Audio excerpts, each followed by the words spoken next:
for today's video because it is part 3 of my high protein series in collaboration with Luke JR.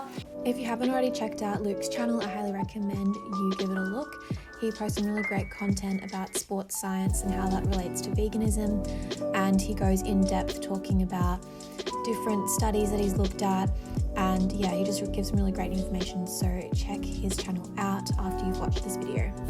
But in today's video, I'm showing you how to make a macro bowl.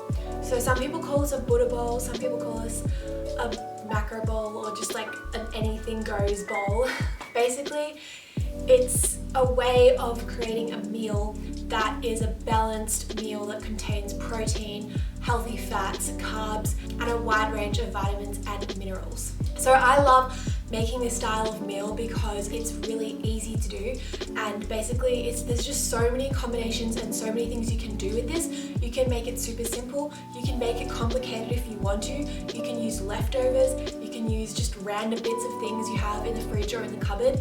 It's like an anything goes meal. I love it. I have it literally like every couple of days. I throw one of these together. So I'm going to show you exactly how I would assemble a macro bowl and give you 3 different recipe ideas. You don't have to follow these recipes, but they're just giving you examples of how you can create your own macro bowl that fits your needs and your requirements. So without further ado, let's get straight into the video. I'm so excited. Okay, let's go. So the first thing you want to put in your macro bowl are some dark leafy greens, such as spinach, kale, rocket, bok choy, whatever you enjoy. Then some grains. I love having rice or quinoa, as well as some starchy veg like potatoes or sweet potatoes. So then you go in with your favorite source of protein. I like to use tofu or tempeh or some type of beans or lentils. Then you can add in any extra veggies that you like, such as fresh carrot, capsicum, or even some cooked veggies there. Then go in with some healthy fats. So you really need fats because a lot of vitamins are actually fat soluble, meaning you can only process them when you have fat in your system. So having something like avocado or an extra virgin olive oil is really great to include in your macro bowl. And then finally, some sort of topping. So you might want some fresh herbs like fresh coriander, fresh mint, or something like seaweed or pickled ginger or sauerkraut. Just something to give it a bit more flavor and also pack in some extra nutrients. So the first example I have is a sushi bowl. I love this meal. It is so delicious and it's super easy to put together. So firstly, I'm starting off by cooking a sweet potato. Here I have my absolute favorite type of potato, which is a purple sweet potato. It is so high in antioxidants and it's just a beautiful vegetable to try if you haven't tried it already. It's literally just like a sweet potato, but better. If you could have anything better than a sweet potato, this is it. If you haven't tried it, definitely give it a go. They have it at most fruit veg grocery stores. So I just put that in the oven at 200 degrees for about 30 to 40 minutes. The finer you chop it up, obviously, the quicker it's going to cook. But you could also cook it whole. That would take about an hour, so I like to chop mine up. Now we're going on to prep the tofu. I have a firm block of tofu here. You could use whatever tofu you like, but I suggest firm. It is the best and it's also the highest in protein because it's denser.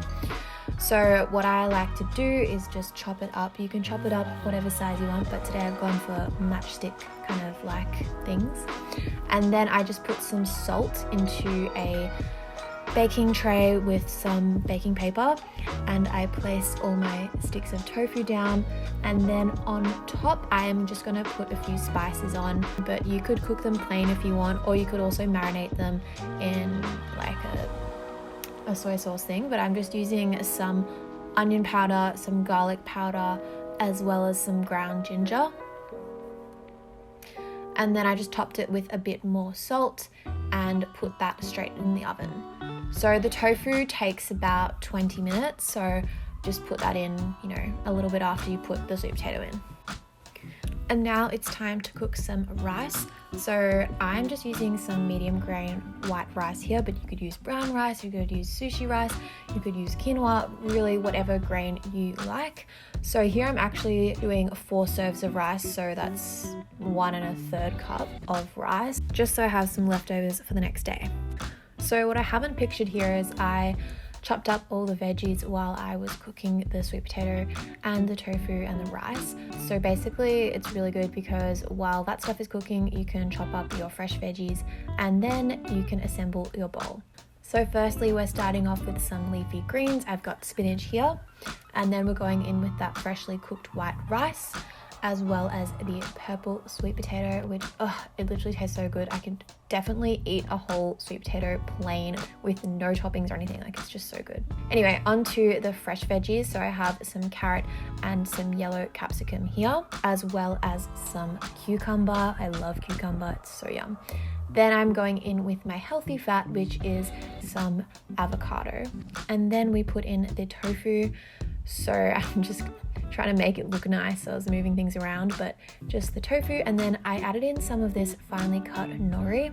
So it's just seaweed to give it that kind of sushi flavor, as well as some sushi ginger. So this is pickled ginger.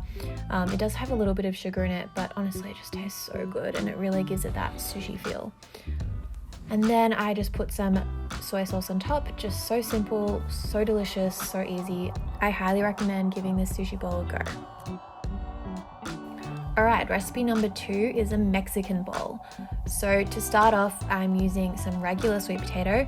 So just bake that in the oven at 200 degrees Celsius or 390 Fahrenheit for about 30 to 40 minutes.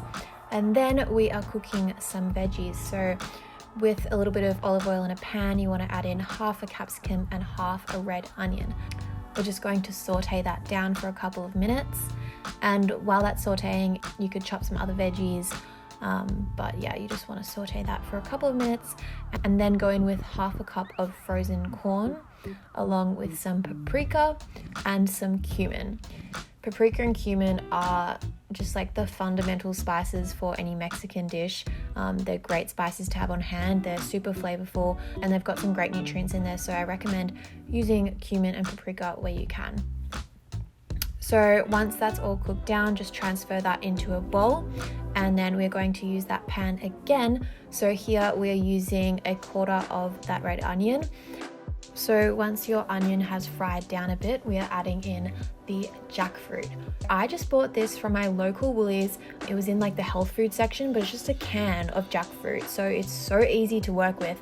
This is the first time I've ever made jackfruit from scratch. Like, I've bought the pre-packeted things before, but I wanted to make barbecue jackfruit from kind of scratch. I mean, I bought the barbecue sauce, but you know, I'm getting there. So I bought the jackfruit and then I just put it in the pan with some barbecue sauce, and I also added in some paprika there. And then you just want to heat that on about a medium heat until it gets to that kind of pulled pork texture. I've never actually had pulled pork, but that's what it looks like. Anyway, that's done. Now we're going on to the rice. So I've got this leftover white rice from the previous day when I had that sushi bowl. I'm just adding the juice of half a lime as well as some fresh coriander or cilantro if you're from America. And you just mix that all in. And honestly, this tastes so good. It's like, I didn't realize that you can make rice taste so amazing by putting lime and coriander in it, but you can. So now we're going on to the guacamole. I just have one avocado here and ready. Look how good this looks. I mean, it was a perfect avo. Anyway, you want to mash that all up in a bowl. For this dish, I'm using about half an avocado per serve because I love guacamole. And to that, I just added some coriander, some red onion, and some fresh tomato, as well as some salt and pepper. And I also added in the other half of the lime. So you just want to mix that all together, and yeah, that's it. Super easy and so delicious. And now it's time to assemble the bowl. So I added in some salad mix here. I didn't have any other dark leafy greens, so you can totally substitute any of these items. Like, you don't have to have exactly what I'm saying. These are really just ideas to give you some inspiration for some healthy meals that you can create. So I had some greens and then some rice and the sweet potato, the cooked veg and the jackfruit. I also added in some fresh tomato as well as a serve of mixed beans for protein. Then I put in the guacamole and finally topped it off with some fresh coriander. This was so delicious and super simple. It's a definite winner in my books. On to the final recipe for this video, and my favorite recipe of the video is a miso bowl. So as the protein source today, I am using tempeh. If you haven't heard of tempeh before, it's very similar to tofu. However, it is less processed and it's actually fermented. So if you look closely, it's actually just soybeans that are kind of fermented and fused together in that fermentation process. So tofu, on the other hand, is actually soy milk. So again, from the soybeans, but it's been made into like a curd, like kind of how cheese is made from milk. A slightly different process, but pretty similar.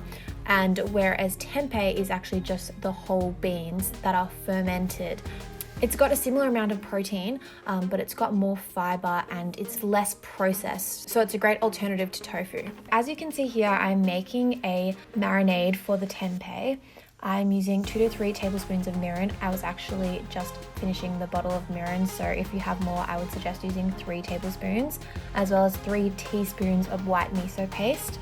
You could use a different type of miso paste, but this is the one I had and I think it works really well. To that, I'm adding in a tablespoon of soy sauce, but you really don't need this. If you have the 3 tablespoons of mirin, you don't need the soy sauce. I actually think it tastes better without it, but I didn't have that much liquid, so I needed to add more liquid into it. And then because it was a bit too salty, I added in a tablespoon of maple syrup to kind of balance that out.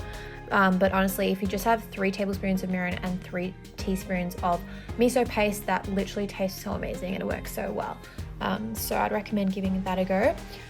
But then you want to mix the sauce in with your tempeh and really give it a good coating, because you really want the tempeh to soak up that flavor. Now I am putting the tempeh onto a lined baking tray. You just want them to be a bit separate so that they crisp up well in the oven. I personally think the only way to eat tempeh is baked in the oven. It tastes so good because it gets that kind of crispy outer layer. I highly recommend baking your tempeh if you haven't tried it before.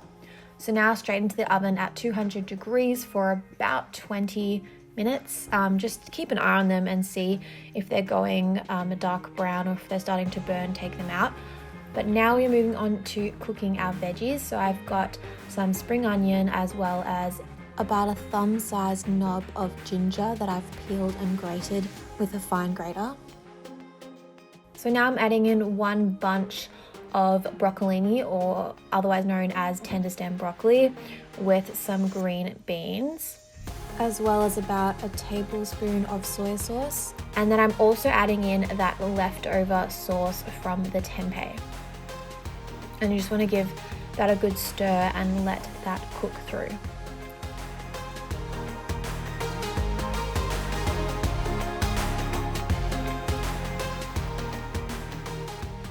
Now going on to the grains for this dish. So I'm actually not using a whole grain, but I'm using noodles made from a whole grain. So I guess this is an alternative if you are maybe bored of having rice or quinoa, to mix it up a bit, is to have a type of noodle that's made from a whole grain. So as you can see here, I've got 2 different types of soba noodles. The one that has a pinky color is the one that I got from my regular supermarket, and it's labeled soba noodles, but it's actually only 29% buckwheat and 69% wheat. So that isn't really a true soba noodle. A true soba noodle is 100% buckwheat, and it's a little bit more expensive, but it's gluten-free. So if you are gluten-free, it's a really great alternative. And again, it's 100% buckwheat. So it's super healthy, but really either of these types of noodles or something like a rice noodle could work as well. Anyway, you want to cook whatever noodles you use as per the packet instructions. These ones only took me 4 minutes, super quick. And then you want to check on your tempeh and your vegetables. They should be all done by now, and then we can assemble the bowl. So I've just got some spinach because I love spinach, as well as the soba noodles. The dressing I'm putting on this is some soy sauce with a little bit of sesame oil, just like a really little bit of sesame oil. You don't need much, just to add a bit of flavor. Then I'm going in with the cooked vegetables, as well as the tempeh and some avocado. Finally, you want to top that off with some spring onion and some sesame seeds. And you could always add something else to this if you want, but I think it tastes so good like this. It's just so delicious and so filling and satisfying. So let me know if you give this a go. Hey guys, I hope you enjoyed this video. If you did, please be sure to give it a thumbs up and let me know in the comments down below what was your favorite thing that you've taken from this video. Did you already know this concept, or is it new to you? And are you going to try out any of the recipes that I've given in this video? Let me know. I'd love to hear what you found useful in this video. And yeah, if you are new here, please hit the subscribe button below. I really appreciate it and it really supports me. And also click the bell notifications because I post new videos every Wednesday and Sunday. So if you click that button, you'll be notified of that.